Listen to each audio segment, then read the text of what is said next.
Chiropractic है क्या? ये एक्चुअली एक ऐसा सिस्टम है जिससे हम अपनी बॉडी के जितने भी जॉइंट्स होते हैं या स्पाइनल कॉर्ड्स होती है उनसे रिलेटेड जो भी हमारी लाइफस्टाइल से रिलेटेड जो प्रॉब्लम्स क्रिएट होती हैं उन सब में हम इसको करेक्ट करते हैं। जैसे किसी जॉइंट्स का डिसलोकेशन होना या किसी जॉइंट्स का स्टिफ हो जाना, उसकी मोबिलिटी कम हो जाना, या फिर हमारी जो स्पाइनल में नर्व वगैरह का कंप्रेशन हो जाना, इन सभी चीजों से रिलेटेड ये काम करती है। अब ये तो होगी इसका एक थोड़ा सा जो मैंने बताया कि ये किस पे काम करती है। अब इससे पहले बहुत सारी चीजें होती हैं। जैसे लोग कहते हैं कि सर किस डिसीज में काम करेगी, किस में नहीं करेगी। बहुत सारे मिथ्स हैं। कोई कहता है कि हाँ जी पैरालिसिस पे भी काम करेगी, कोई कहेंगे जी sciatica को पूरा ठीक करेगी, कोई कहेंगे माइग्रेन को ठीक करेगी। तो इस तरह के बहुत सारे मिथ्स हैं। तो उन्हीं को हम वन बाय वन लेके चलेंगे। लेकिन उससे पहले हमें इस सिस्टम को जानना जरूरी है कि अगर ये हमारे बोन्स पे या हमारे जॉइंट्स पे अगर काम करता है तो किस तरह से करता है, उसको समझना बहुत ज्यादा जरूरी है। एक्चुअली सभी अपने हिसाब से इन चीजों को समझते हैं, सबका अपना दिमाग है कि कैसे काम करती होगी या कैसे काम करेगी। सबकी अपनी प्रैक्टिस और अपनी थ्योरी पे डिपेंड है। लेकिन हमारा जहां तक मानना है, कोई भी सिस्टम जो काम करता है वो हम उसका बाहरी बाहरी पार्ट सिर्फ देखते हैं कि इस तरह से काम करता है। जब हम उसको डीप में या उसको गहराई से जानना शुरू करेंगे तो हम उसकी मेन कंसेप्ट का पता चलेगा। जैसे बोन सेटिंग की ही अगर बात करें तो बोन सेटिंग में कायरोप्रैक्टिक में हमारा जो जो पार्ट्स इन्वॉल्व होते हैं, वो कौन कौन से पार्ट्स इन्वॉल्व होते हैं, सभी लोगों को पता है। जिन लोगों ने हमारी वर्कशॉप अटेंड की है उन लोगों को तो पता ही है। बाकी जिनको नहीं पता है उनको भी हम एक छोटा सा एक इंट्रोडक्शन दे देते हैं जैसा हमारा थ्योरी पार्ट में रहता है। जिस भी जॉइंट पे या जिस भी बोन्स पे हम ट्रीटमेंट करते हैं वहां पे हमारी मसल्स का, हमारी नर्व्स का, कुछ जगह लिगामेंट्स का, टेंडन्स का, कार्टिलेजिस का, और साइनोवियल फ्लूइड्स वगैरह का, और हमारी बोन्स का, इन सब का हमारा रोल होता है। सेंसरी नर्व, मोटर नर्व, इन सभी का रोल होता है।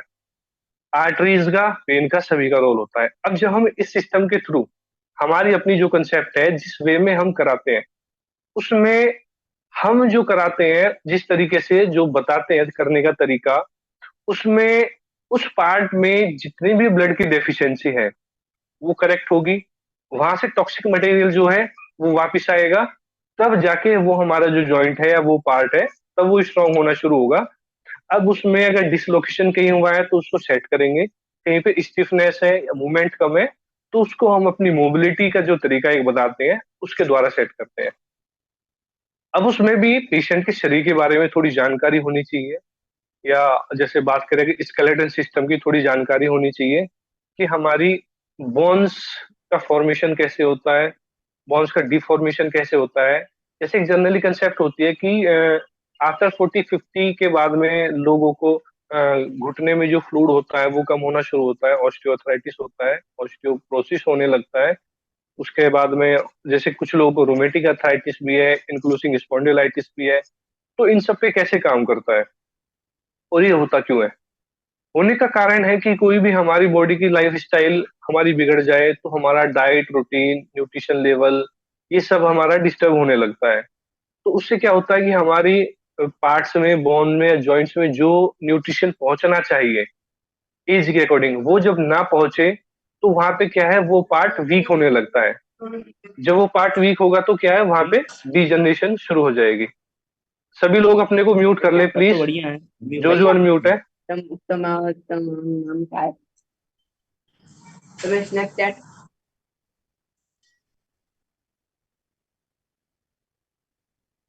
अब सभी को म्यूट हो जाएंगे। ओके। तो क्या है कि जब वहां पे न्यूट्रिशन की डेफिशिएंसी होगी किसी भी कारण से, तो क्या होगा, वो पार्ट धीरे धीरे वीक होना शुरू हो जाएगा। सबसे पहली बात तो ये है। अब उसमें हमारा जो प्रॉब्लम जो शुरू होती है वो हमारी सुबह के जो हमारा खाना जो होता है, ब्रेकफास्ट जो होता है, उसी से शुरू होती है। कई लोग उसमें सिर्फ चाय वगैरह ही ले लेते हैं, तो वो चाय जो लेंगे उससे एनर्जी तो थोड़ी बहुत आपको थोड़ी देर के लिए मिलेगी, लेकिन उससे न्यूट्रिशन प्रॉपर नहीं मिलेगा जिससे कि आपकी बॉडी का रीजनरेशन कंटिन्यू चल सके। जैसे कि आपकी बॉडी के टिश्यूज या लिम्फ या ब्लड या सेल्स वगैरह हेल्दी रह सके, आपकी हेयर्स, नेल्स, जॉइंट, फ्लूइड, सभी में न्यूट्रिशन जब जाएगा तभी जाके वो पार्ट हेल्थी रहेगा। ये डेली की एक रेशियो है। जैसे डेली हम खाना खाते हैं तो उसका रोल क्या है, उस खाने का रोल है कि जो भी हम खाने हैं वो मेटाबोलाइज होने के बाद में वो एक सस्टेंट बन के, न्यूट्रिशन बन के पूरी बॉडी में डिस्ट्रीब्यूट होता है जहां जहां जितनी जितनी जरूरत होती है। तो डेली का रिपेयर मेंटेनेंस डेली का डेली चलता रहता है। अब जो लोग अच्छी डाइट या हेल्थी डाइट नहीं ले पाते हैं, थोड़ा बहुत खाया नहीं खाया, तो उनमें क्या है, धीरे धीरे वीकनेस, सुस्ती ये आना शुरू हो जाती है। और सबके रूटीन के अकॉर्डिंग अलग अलग डिसीज सभी को शुरू होती है। किसी को कोई डिसीज शुरू होगी, किसी को कोई प्रॉब्लम होगी, किसी को जैसे फीवर वगैरह आना शुरू होगा, किसी को थकान रहने लगेगी, किसी को नींद वगैरह ज्यादा आएगी, या किसी का काम में मन नहीं लगेगा, किसी का शरीर गिरा गिरा रहेगा। तो इसके साथ साथ क्या होता है, क्योंकि धीरे धीरे जैसे हमारी बॉडी में वीकनेस आना शुरू होती है, तो क्या होता है, धीरे धीरे हम कम काम करना शुरू कर देते हैं। कम काम करते हैं तो क्या होता है, हमारी बॉडी के जो जॉइंट्स है, क्योंकि मूवमेंट तो सारी हमारी जॉइंट से होगी, चाहे हमारा शोल्डर जॉइंट हो, या एंकल जॉइंट हो, हमारा नी हो, पेल्विक जॉइंट हो, हमारा गर्दन हो, हमारी हमारी बाजू कलाइयां वगैरह हो, तो जिस जब हमारी बॉडी में वीकनेस रहेगी, तो उस पार्ट की मूवमेंट कम होती जाएगी, तो क्या होगा, धीरे धीरे उस मूवमेंट की मोबिलिटी कम होती जाएगी, जो एक स्टिफनेस का रूप ले लेती है। ये तो है लाइफस्टाइल से रिलेटेड। अगर इन्हीं चीजों को मैं बात करूं, अगर आप न्यूट्रिशन लेवल अच्छा ना ले पाए, तो वहां पे क्या है, फ्लेक्सिबिलिटी कम होती जाएगी, वहां पे स्टिफनेस बढ़ती जाएगी। मल्टीपल रीजन है। अब इनके साथ साथ में हमें अपना डेली का रूटीन जो होता है, जिसमें हमें धूप भी अच्छी मिलनी चाहिए, जिससे हमारे विटामिन डी का बॉडी में रेगुलेशन हो। डाइट अच्छी रहेगी तो कैल्शियम हमारा अच्छा रहेगा, विटामिन बी 12 अच्छा रहेगा। कोई अगर ये कहे कि भाई बोन सेटिंग में, कायरोप्रैक्टिक में हमारी डाइट का रूटीन का रोल नहीं है, तो वो कहना गलत है। बॉडी का कोई भी आप ट्रीटमेंट करोगे, बॉडी के हर एक पार्ट को, हर एक सिस्टम को आपको देख के चलना ही पड़ेगा। अगर बोन सेटिंग है, कायरोप्रैक्टिक है, तो वहां पे हार्ट का इन्वॉल्वमेंट भी रहेगा। क्योंकि हार्ट अगर प्योर ब्लड नहीं दे पाएगा, या लंग्स प्योर ऑक्सीजन नहीं दे पाएगा बॉडी को, तो वो प्रॉब्लम ठीक नहीं होगी। चाहे आप कितना ही बॉन सेटिंग कर लें, एक रिलीफ तो मिल जाएगा, लेकिन प्रॉब्लम ठीक नहीं होगी। तो इन चीजों को समझना डीपली बहुत ज्यादा जरूरी है। कुछ लोग ये कहते हैं कि सर, आप 5,000 में इतनी चीजें नहीं सिखा सकते, या आप इतनी चीजों को 5,000 में कैसे सिखा रहे हैं। मतलब उनको शक होता है कि ये एक जो अपना चीजों को सिखा रहे हैं, ये इतना अच्छे से नहीं सिखा पाएंगे। बहुत लोगों को डाउट होता है, और हर कोई जल्दी से यकीन भी नहीं कर पाता है। तो रीजन यही है कि हम जितनी डीपली बातें कर रहे हैं, इतनी डीपली बातें हम अपने सेशंस में रखते हैं। तो इन चीजों को, इस सिस्टम को समझना बहुत ज्यादा जरूरी है। इस सिस्टम को समझना बहुत ज्यादा जरूरी है कि जो हम हेल्थ को लेके अगर बात करते हैं, तो चाहे कोई भी पैथी हो, कोई भी थेरेपी हो, उसमें हमें अपनी daily life style, daily routine को ऑब्जर्व करके चलना होता है। चाहे हमें अगर मान लो पेशेंट का ट्रीटमेंट करना है, तो हम खुद भी जो फॉलो करेंगे अपने लाइफ स्टाइल को, अपने डेली रूटीन को, अपने पोस्चर को मेंटेन करेंगे, तो हम पेशेंट का ठीक से कर पाएंगे। अगर हम खुद का नहीं रख पाएंगे, तो पेशेंट पे भी हमारा ध्यान नहीं जाएगा। सपोज करो आप लोग अगर अच्छी नींद नहीं ले पाते हैं, अच्छी नींद नहीं ले पाएंगे, तो क्या होगा, जब भी सुबह आप उठोगे, आपके शरीर में दुक्कन रहेगी, क्योंकि आपकी बॉडी का मेंटेनेंस, रिपेयरिंग रात को नहीं हो पाया पूरा जो होना था। तो आपको ऐसे फील करना है कि जब जब आपके साथ ऐसी कुछ चीजें होती हैं, आपकी प्रॉब्लम शुरू होती है कोई भी बॉडी में, तो उससे ठीक पहले आपने क्या क्या ऐसा किया था एक्टिविटी, ये क्या क्या रूटीन की चीजें आपने मिस कर दी है, तो आप चीजों को पकड़ पाएंगे, तो आप सिस्टम को समझ पाएंगे कि प्रॉब्लम कहाँ से शुरू होती है। अब ये अपने साथ भी है, पेशेंट के, हर इंसान के साथ है ये चीजें। तो जब आप ये चीजें समझेंगे, तभी आप पेशेंट्स की प्रॉब्लम को पकड़ पाएंगे। प्रॉब्लम होने के बहुत सारे कारण हैं। जैसे बात करते हैं हम फ्रोजन शोल्डर की, आज के टाइम में एक टॉपिक ले लेते हैं, फ्रोजन शोल्डर। अब फ्रोजन शोल्डर के मल्टीपल रीजन है। उसमें सबसे पहला रीजन है कि हर इंसान का एक वर्क होता है, काम करने का तरीका होता है, उसी के हिसाब से उसकी मोबिलिटी होगी। ठीक है। मान लो खेत में किसान काम कर रहा है, कोई मजदूर काम कर रहा है, तो उसका क्या है, उसका जो जॉइंट्स है वो पूरा काम कर रहे हैं, पूरी तरह से ऊपर नीचे दाएं बाएं, क्योंकि वो जब काम करेगा, उसका पूरा जॉइंट काम करेगा। तो उसमें क्या है, उसको proper nutrition, sorry, proper nutrition मिलता रहेगा, उसकी मूवमेंट कंटिन्यू बनी रहेगी। वो एक अलग चीज है कि कभी उसको इंजरी हो जाए और वो मूवमेंट ना कर पाए, वो एक अलग चीज है, वरना रूटीन में सारी चीजें कर रहे हैं। अब बात करें, ये हो गया हार्डवर्क। हार्डवर्क जो भी कर रहे हैं लोग, वो पूरी अपनी बॉडी की मूवमेंट कर रहे हैं। अब बात करते हैं दूसरा सॉफ्ट वर्क की, कि आज के टाइम में जितने भी लोग सॉफ्ट वर्क कर रहे हैं, सॉफ्ट वर्क का मतलब है जिनकी सिटिंग जॉब है, लैपटॉप पे कंप्यूटर पे काम करे, फोन से लिखा पढ़ेगा थोड़ा बहुत करें, जिनकी मोबिलिटी उतना नहीं है जितना हार्डवर्क वालों की है। तो क्या होगा, उनका रेंज ऑफ मोशन जॉइंट्स का एक लिमिटेड ही रहेगा। धीरे धीरे क्या रहेगा, जब वो अगर उसको जॉइंट को फिर मोबिलाइज करने की शुरुआत करेंगे, तो उनको शुरुआत में पेन होगा, शुरुआत में पेन होगा। अगर वो अच्छा समझते हैं अपने शरीर को, तो क्या है, उसको वॉकिंग के द्वारा, योगा के द्वारा, जिम के द्वारा, थेरेपी के द्वारा उसको ओपन करा लेंगे। वरना क्या होगा, वो ये कहेंगे मेरा बंदा फ्रोजन हो गया। अब वो कुछ उनकी डिग्री, कुछ इमोशन उनका रेस्ट्रिक्ट था, वरना उनका टोटली ठीक था। ये एक छोटी सी बात बताई जो हल्का फुल्का फ्रोजन, उसे पूरा नहीं कहेंगे हम। ये शोल्डर एक तरह से शोल्डर पेन की कैटेगरी में आएगा। तीसरा रीजन होता है जब किसी को इंजरी हो जाती है किसी भी रीजन से। तो क्या होता है, इंजरी होने से मान लो उनको एक तरफ गिर गए, राइट साइड या लेफ्ट साइड, तो गिरने से क्या होगा, जब उनके वहां के टिश्यूज वगैरह में, वहां के मसल्स में पेन बनेगा, इन्फ्लामेशन आएगी, तो उनकी रेंज ऑफ मोशन कम होती जाएगी, जिसे हम रोटेटर कफ इंजरी बोलते हैं। उसके बाद में क्या होगा, धीरे धीरे उनकी मूवमेंट जब कम होती जाएगी, तो प्रॉब्लम ठीक होने के बाद भी वो जब अपनी मूवमेंट को कम रखेंगे, धीरे धीरे फ्रोजन शोल्डर की तरफ जाएगा। लेकिन अगर इंजरी ठीक होने के बाद में वो,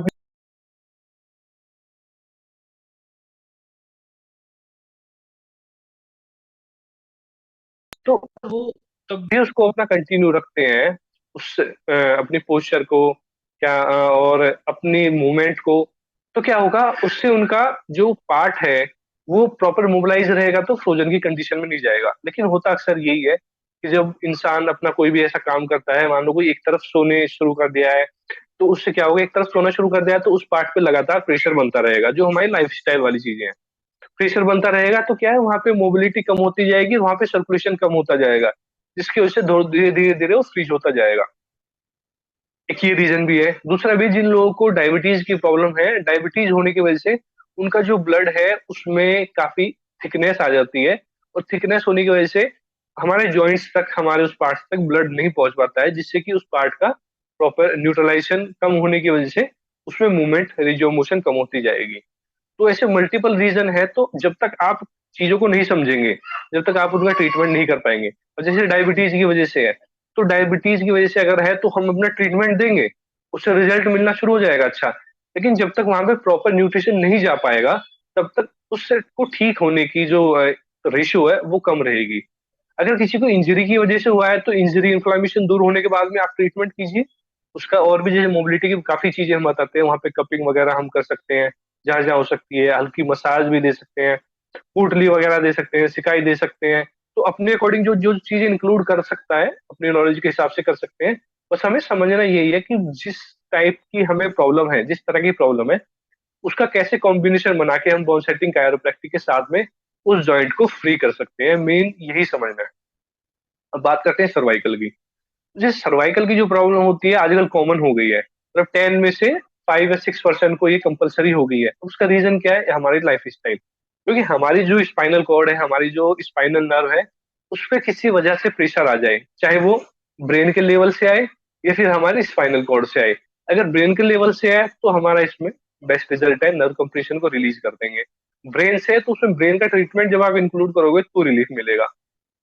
अब स्पाइन में भी बहुत सारी चीजें हैं। स्पाइनल कॉर्ड के बारे में आई होप सभी लोग जानते होंगे ज्यादा से ज्यादा, कि हमारा उसमें कितनी, स्पाइनल कॉर्ड में कितनी नर्व पेयर होती हैं, या कितनी वर्टिब्रेज होती हैं, या डिस्क लोकेशंस क्या होती हैं, डिस्क हमारी स्लिप या बल्ज कैसे होती है, हर्निटेड डिस्क कैसे होती है।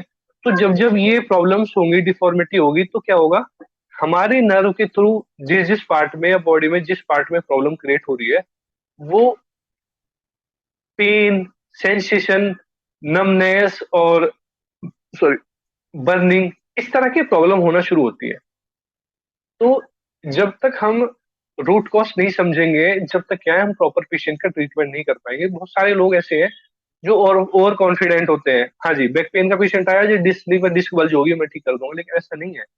डिस्क स्लिप डिस्क बल्ज के अलावा भी बहुत सारी चीजें हैं जो टाइम टू टाइम हमारी लाइफ स्टाइल के खराब होने से, हमारी डाइट रूटीन के खराब होने से आ रही है।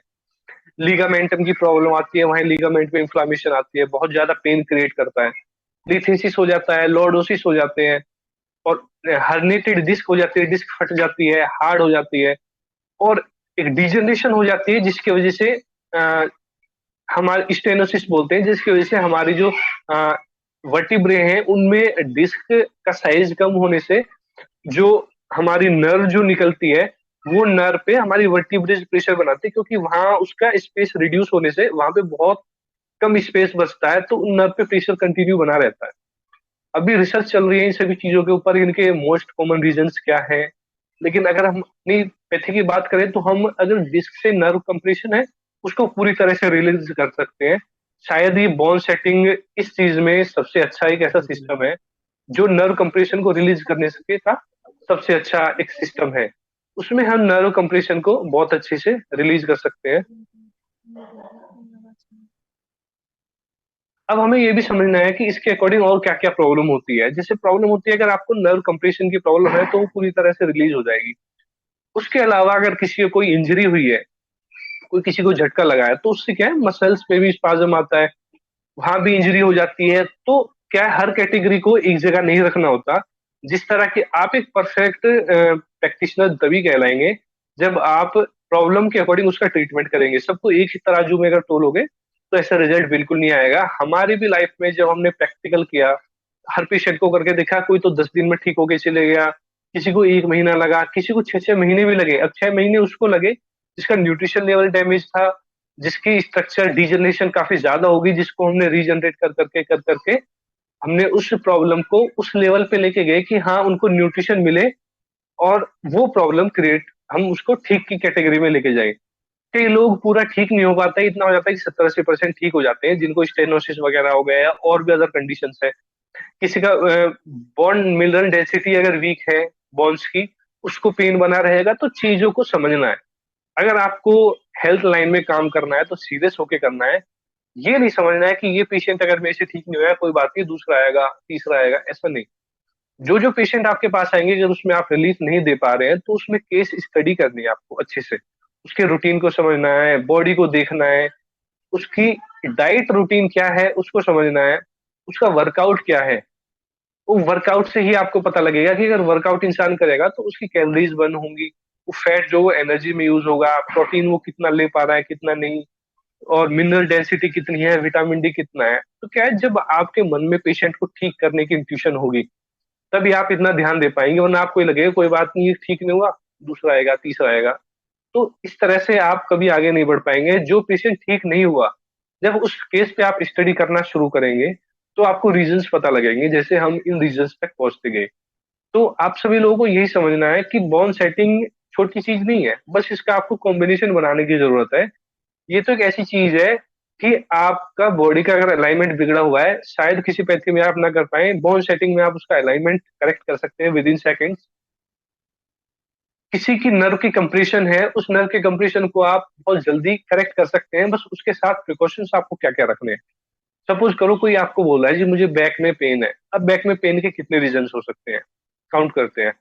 किसी को इंजरी हो जाए उसकी वजह से हो सकता है, किसी को कॉन्स्टिपेशन है उसकी वजह से हो सकता है। हमारे विसरल और विसरल जो ऑर्गन्स है, जो हमारे जिस भी पर्टिकुलर एरिया में है, अगर लंबर एरिया में हमारे ऑर्गन्स है तो वहां से कनेक्ट होने वाली नर्व वो प्रॉब्लम क्रिएट करेगी, तो बैक में पेन आएगा। ठीक है।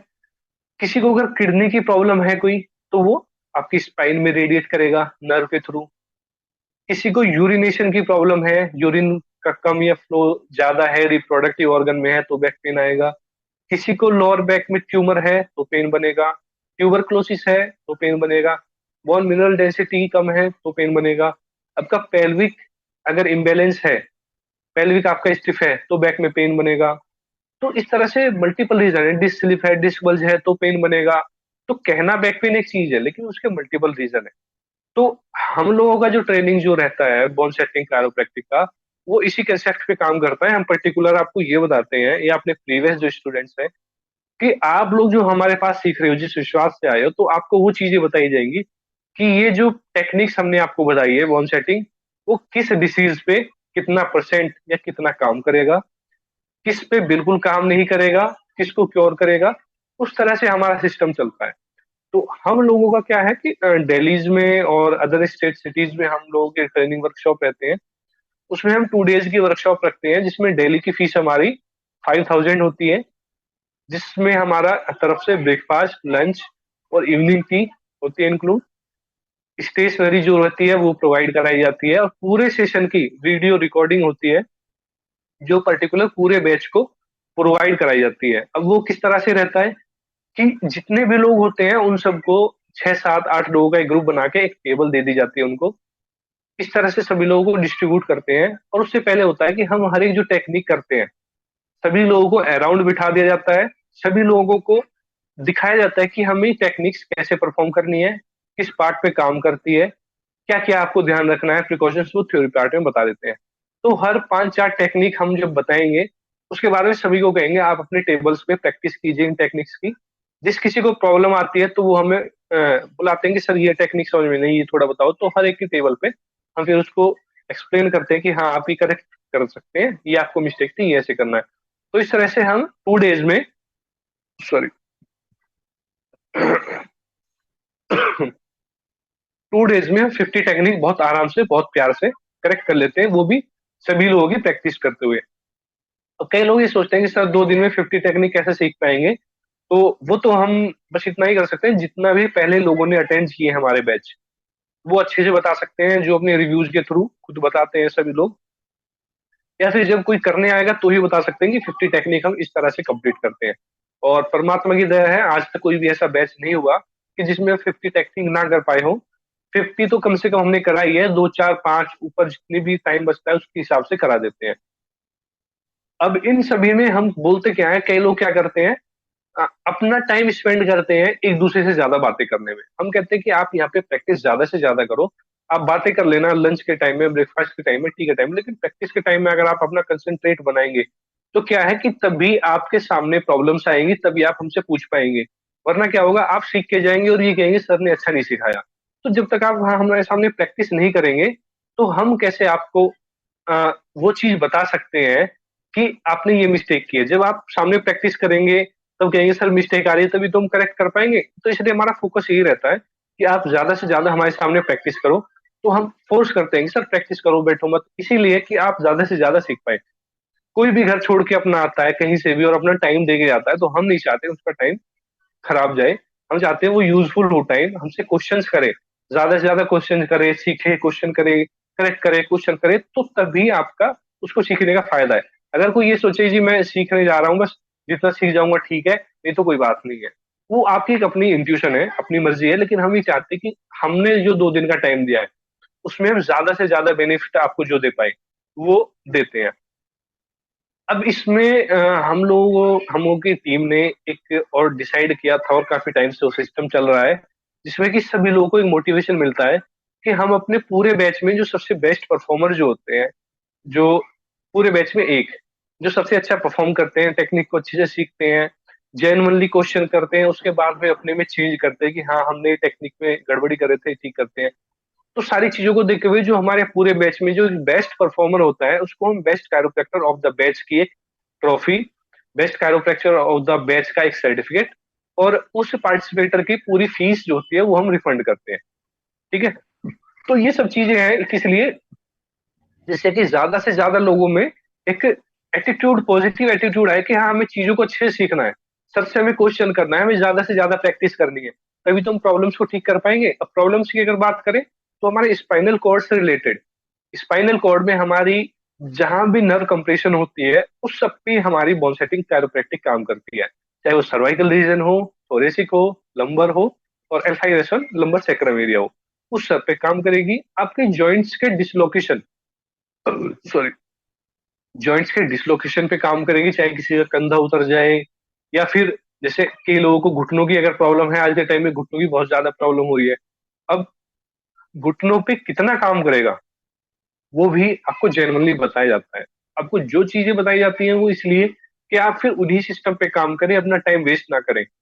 जिस डिसीज पे सिस्टम काम ही नहीं करेगा उसको हम बिल्कुल मना करते हैं कि सिस्टम पे काम नहीं करेगा, आपको इस पे अगर चाहो रिलीफ के लिए कर सकते हो, वरना तो उसको वो ठीक नहीं कर पाएगी।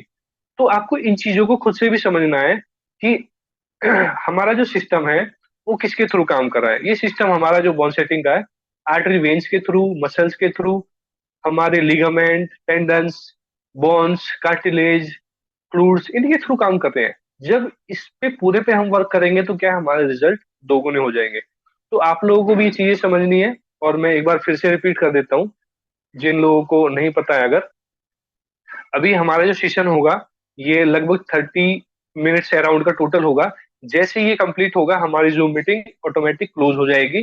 तो उसी लिंक से, जिस लिंक से आप ज्वाइन हुए उसी लिंक से दोबारा से रिज्वाइन करना, तो हमारा दोबारा सेशन शुरू हो जाएगा। तो उस सेकंड सेशन में हम तो सेकंड सेशन में फिर हम थोड़ा सा कोशिश करेंगे, अगर अरेंज हो पाया तो हम प्रैक्टिकल सेशन की भी कोशिश करेंगे, वरना थ्योरी पार्ट को ही ज्यादा से ज्यादा समझा के चलेंगे, क्योंकि प्रैक्टिकल में हम बहुत सारी चीजें, कई सारी वीडियो छोटी छोटी वो डाल चुके हैं, लोगों को बता चुके हैं। मेन होता है कंसेप्ट को समझना। अब काफी लोगों के फोन आते हैं, वो सर कहते हैं कि सर इसको सीखने के बाद क्या मैं परफेक्ट हो जाऊंगा। कुछ लोगों के क्वेश्चन आते हैं, तो हम ये कहते हैं देखो, परफेक्ट इंसान वो होता है जो प्रैक्टिस करते हैं। हम सिर्फ आपको सिखा रहे हैं और आपकी करेक्शन को दूर कर रहे हैं। इन फ्यूचर आपको कोई प्रॉब्लम आती है कि सर मुझे इसमें थोड़ा समझना है, इसके बारे में थोड़ा सा आप मुझे बता दीजिए, मुझे डाउट लग रहा है, तो आप जैसे हमारे ग्रुप्स होते हैं, व्हाट्सएप ग्रुप, उनमें आप मैसेज कर सकते हैं। उसमें जो भी हमसे टाइम मिल पाएगा उसमें हम बताने की कोशिश करेंगे। बाकी तो फ्यूचर के लिए काफी अच्छी चीजें ऐसी हैं कि जो जो हमें चीजें अच्छी मिलती रहेंगी, जो सपोर्टिव में आपको मिलती रहेंगी, वो चीजें हम बताते रहेंगे। ये तो एक ऐसा प्लेटफॉर्म बन रहा है कि जब तक आप रहेंगे, हम रहेंगे, जब तक हम इस हेल्थ लाइन में काम करते रहेंगे, तो हम इम्प्रूवमेंट ही करते रहेंगे। जो जो बेस्ट चीजें होंगी वो आपके लिए दे दी जाएंगी, उसमें आपको बताते रहेंगे। तो इसलिए जहां भी आप कहीं भी जुड़ रहे हैं हेल्थ से रिलेटेड, वहां जुड़े रहें, अपने अपने बेनिफिट्स की चीजें लेते रहें और हेल्थ में अच्छा काम करते रहें। तो इन चीजों को बताने का कंसेप्ट यही है कि कुछ लोग निगेटिव ऐसे हो जाते हैं कि सर मुझे तो इसमें रिलीफ नहीं मिल रहा है इस प्रॉब्लम में, और इसमें काम नहीं कर रहा, इसमें मुझे रिजल्ट नहीं आया, या इसमें इतने दिन का टाइम लगा। तो मैं उनको यही बताना चाहूंगा कि हमने भी जब शुरू किया था हमको भी प्रॉब्लम्स आती थी। जब आप कैटेगरी बना के काम करेंगे कि कौन सी तो लाइफ स्टाइल डिसऑर्डर है, कौन सी एक्सीडेंटल है, कौन सी ऑटोइम्यून की डिसीज है, तो उन चीजों के अकॉर्डिंग आपको रिजल्ट्स आएंगे।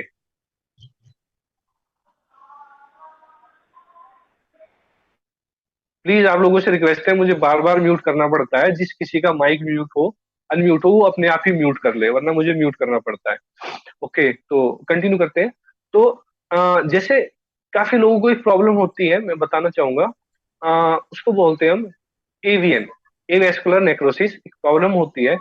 जो हमारी पेल्विक जो बोन है, उस बोन से हमारी फीमर जो बोन है वो जुड़ती है, वो जॉइंट बनाती है, जिसे हम कुल्हा एक तरह से कहते हैं। जैसे कई लोगों को आपने सुना होगा, कहते हैं उस कुल्हा बदला गया, तो उसके कुल्हे में दिक्कत थी, इन्फेक्शन हो गया। वो एक प्रॉब्लम होती है एवेस्कुलर नेक्रोसिस। उसमें होता क्या है, हमारा जो फीमर जो जॉइंट है, पेल्विक फीमर जो जॉइंट है हमारा, जहाँ हमारी हिप बोन हमारे पेल्विक को जुड़ती है, फीमर बोन को जुड़ती है जहाँ, वहां पे एक इन्फेक्शन हो जाता है, जिसकी वजह से फीमर का जो पार्ट है, वो कार्टिलेज वाला पार्ट, बोन वाला पार्ट जो है, उसमें इन्फेक्शन हो जाए, वो डैमेज हो जाता है, जिसकी वजह से वहां उस पार्ट में पेन और मोबिलिटी कम हो जाती है। उस मोबिलिटी के कम होने से उस मोबिलिटी के कम होने से पेशेंट को बहुत ज्यादा प्रॉब्लम होती है, स्टिफनेस और पेन वहां पे बनता है। अब समझना आप लोगों को ये भी है कि जो इस तरह की जो प्रॉब्लम है, वो बोन सेटिंग में करेक्ट नहीं होगी। वो एक टेक्निकल प्रॉब्लम है, बॉडी की इम्यूनिटी से रिलेटेड है। उस इन्फेक्शन को करेक्ट करने के लिए आपको अदर कोई ट्रीटमेंट की हेल्प लेनी पड़ेगी, या अगर अदर कोई ट्रीटमेंट ना मिले तो उसकी सर्जरी करानी पड़ेगी। अब ये चीज आपकी समझ में कैसे आएगी, ये भी आपको देखना है। क्योंकि बोन सेटिंग कायरोप्रैक्टिक ऐसी चीज है, इसमें ज्यादातर लोग यही कहते थे कि सर इसमें साइड इफेक्ट बहुत ज्यादा होते हैं, और इसे शुरू करने का हमारा पर्पज यही था कि हम ज्यादा से ज्यादा साइड इफेक्ट को रिमूव कर सके। हमारा एक स्लोगन है, आप जब भी हमारा बैनर देखेंगे उसमें लिखा हुआ है 100% साइड इफेक्ट फ्री मॉड्यूल। तो जब आपको पता चलेगा उस प्रॉब्लम के बारे में, मान लो कोई कहे जी मेरे हिप में पेन है, मेरी इस जगह पे पेन है, अब उसको इवेस्कुलर नेक्रोसिस है, तो आप कैसे पता लगाएंगे? तो आप उसको हो सकता है एक दो सीटिंग दे भी दें, लेकिन अगर मेरे पास इस तरह कोई पेशेंट आएगा, क्योंकि मुझे पता है एवीएन नाम की ऐसी एक प्रॉब्लम होती है, जब वो पेशेंट बताएगा उस पीक पॉइंट पे कि यहाँ पे मुझे एज इट इज एक पेन है, तो मैं क्या करूंगा, उस पॉइंट को ऑब्जर्व करूंगा, फिजिकल देखूंगा उसको, वहां पे किस दबाने से पेन है, कितना पैर उठाने में उसको पेन है, किस मूवमेंट में पेन है। तो उसका मुझे डायग्नोज कराना ही पड़ेगा, उस पार्ट का एक्सरे कराना ही पड़ेगा, तो मुझे फिर पता चलेगा एक्यूरेट किस जॉइंट में, इस पार्ट में ये प्रॉब्लम है। उसके बिना मान लो अगर मैं ट्रीटमेंट करता हूँ और वहां पे प्रॉब्लम अगर बढ़ गई, तो वो मेरे ऊपर पूरा ब्लेम आएगा। तो मुझे अपने आप को सेफ करके भी चलना है, अपने आप को बचा के चलना है, और उस पेशेंट को भी ठीक करना है। हालांकि पहले हम डायग्नोज में इतना ज्यादा नहीं बोलते थे पेशेंटों को, लेकिन जब से हमने देखा कि आज के टाइम में डिजनरेशन या ये प्रॉब्लम, डैमेज की प्रॉब्लम इतनी ज्यादा बढ़ती जा रही है, तो हमें पेशेंट को बचाने के लिए और अपने आप को भी सेफ रखने के लिए चीजें करनी पड़ती है। हमें बोलना पड़ता है सर आप इस पार्ट का ये एक्सरे, ये एमआरआई, ये स्कैन ये कराइए आप, फिर हम इसका ट्रीटमेंट कर पाएंगे। ऐसा ना हो कि कभी आपको प्रॉब्लम बढ़ जाए। तो इसलिए कभी भी आप जिस भी पेशेंट का ट्रीटमेंट करें, उसके डायग्नोज पे आपको बहुत ज्यादा ध्यान देना है। ये ट्रीटमेंट बहुत इजी है बोन सेटिंग का, इतना इजी है कि जब 2 दिन का आप लोग जब ज्वाइन करेंगे इसे और जब प्रैक्टिस करेंगे, बहुत अच्छा है। जितने भी लोगों ने अब तक ज्वाइन किया है उन लोगों ने यही बताया है कि सर हम समझते थे बहुत मुश्किल है, लेकिन आपने जिस वे में बताया इतना इजी कर दिया हमारे लिए। हमारे लिए प्रैक्टिस करना इतना इजी हो गया, इतनी इजी हो गया, हमने सोचा नहीं था। वर्कशॉप में बहुत सारे लोग इस तरह का रिव्यू देते हैं जब सेकंड डे हम डिस्ट्रीब्यूशन करते हैं सर्टिफिकेट्स का, तो हमें खुशी मिलती है हम इतनी अच्छी चीज सिखा रहे हैं। लेकिन वो टेक्निक करना बहुत आसान है, बहुत अच्छा है, हमारा भी सिखाने का पर्पज ये अच्छे से सिखाएं। बस कमी वहीं पे आएगी, आप थोड़ा सा अपना डायग्नोज को स्ट्रॉन्ग करना सीखिए। ऑस्टियो से रिलेटेड, इम्यूनिटी से रिलेटेड, इस तरह की जितनी भी डिसीज है उनकी कैटेगरी वाइज उनकी स्टडी करना शुरू करें, तो आपको उसका पूरा बेनिफिट मिल पाएगा। यानी कि आप उस रोग की जड़ पे पहुंच जाएंगे। अभी तक क्या है, आपने सिर्फ कायरो दे दिया, थोड़ा बहुत मोबिलाइजेशन कर दिया, कपिंग कर दिया, अपना काम खत्म हो गया। लेकिन हमारा इस लाइन में आने का पर्पज, इसको सिखाने का पर्पज ये है, आप उसकी कॉज पे जाओ। जब आप उसकी कॉज पे जाओगे तो ये आपके लिए बेनिफिशियल होगा। अदरवाइज क्या है, पेशेंट को थोड़ा बहुत रिलीफ मिलेगा, वो फिर रिटर्न आएगा। पेशेंट को दर्द में फिर रिलीफ मिलेगा, फिर वो रिटर्न आएगा। तो वो कब तक रिटर्न आएगा? वो जब तक रिटर्न आएगा जब तक उसकी प्रॉब्लम ठीक नहीं होगी, आपकी समझ में नहीं आएगी। बस यही कमी रहती है, वरना इसमें कोई कमी नहीं है। और वो हालांकि हर एक पैथी में, हर एक थेरेपी में, जब तक आप किसी भी प्रॉब्लम की कॉज पे नहीं जाएंगे, जब तक वो प्रॉब्लम आपको ठीक होने को नहीं मिलेगी। अब बात करते हैं, कुछ लोगों का मैसेज आया कि सर माइग्रेन पे क्या इफेक्ट है। माइग्रेन का बता देते हैं। अब इतनी चीजें हम आपको इसलिए बता पा रहे हैं क्योंकि हमारी हमने बहुत सारी चीजें सीखी हैं। तो हमें क्या है, बॉडी के सिस्टम का, एनाटॉमी, फिजियोलॉजी का, पैथोलॉजी की परमात्मा की दया से इतनी नॉलेज है कि हाँ हम चला पा रहे हैं, बहुत अच्छे से काम कर पा रहे हैं। अब माइग्रेन एक ऐसी प्रॉब्लम है जो माइग्रेट होती है। प्रॉब्लम कहीं है और माइग्रेट होके बता रही है कि हेडेक है एक तरफ, ठीक है। माइग्रेट हो रही है यानी कि जड़ कहीं है और इलाज कहीं और, ठीक है। तो हमें क्या है, माइग्रेन एक ऐसी प्रॉब्लम है, अगर आपकी नर्व, स्पाइनल नर्व कंप्रेशन है, उसकी वजह से आपको प्रॉब्लम आ रही है, तो आप उसको, उस नर्व को रिलीज करके ठीक कर सकते हैं। लेकिन अगर आपको कोई हेड में ट्यूमर है, कॉन्स्टिपेशन की वजह से आपको प्रॉब्लम है, इंसोम्निया की वजह से आपको माइग्रेन है, स्ट्रेस एंजाइटी की वजह से आपको प्रॉब्लम है, तो आप कैसे ट्रीटमेंट कर पाएंगे बोन सेटिंग में? आप रिलीफ तो दे देंगे थोड़ा, क्योंकि सेटिंग करेंगे तो सर्कुलेशन इंप्रूव होगा, नर्व कंप्रेशन रिलीज होगा। लेकिन माइग्रेन को ठीक करना उसकी कॉज के हिसाब से डिपेंड है। इसी तरह से मैं आपसे यही कहूंगा, अपना भी थोड़ा सा विजन क्लियर करो। चश्मे जिन लोगों ने लगा रखे हैं, इसमें से आप सिर्फ एक्सटर्नली फिजिकल चीजों को देख सकते हो, लेकिन अंदर का चश्मा लगाओ। अंदर का चश्मा लगाओ, अपना कंसंट्रेशन बनाओ कि हमें रूट कॉज पे काम करना है। तो रूट कॉज को जिस दिन से ढूंढना शुरू करोगे तो आपकी प्रॉब्लम्स ठीक होंगी। जैसे हम बहुत सारे एग्जाम्पल देते हैं, अपनी वर्कशॉप्स में भी बताते हैं कि हमने इस तरह के पेशेंट देखे हैं कि हम पेशेंट को देखने गए, पेशेंट ने कहा जी हमें बैक में पेन है और हिप में पेन है। हमने कहा जी ठीक है, आपका ट्रीटमेंट करते हैं। तो हम सबसे पहले क्या देखेंगे, उनका एज फैक्टर देखेंगे। अगर वो 50 से ऊपर पेशेंट है तो उसको बीपी की प्रॉब्लम मिलेगी, शुगर की प्रॉब्लम मिलेगी, थायराइड की मिलेगी।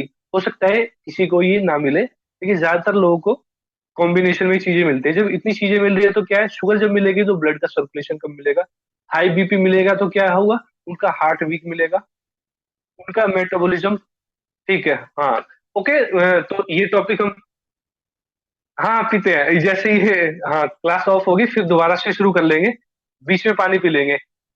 हाँ ठीक है, सभी लोगों, आप लोगों से कहते हैं कि लिंक से दोबारा आप लोग ज्वाइन कर लेना, फिर ये टॉपिक वहीं से शुरू कर देंगे। तब तक जैन साहब ने कहा है तो पानी पी लेते हैं। आप लोग भी पानी पी लीजिए।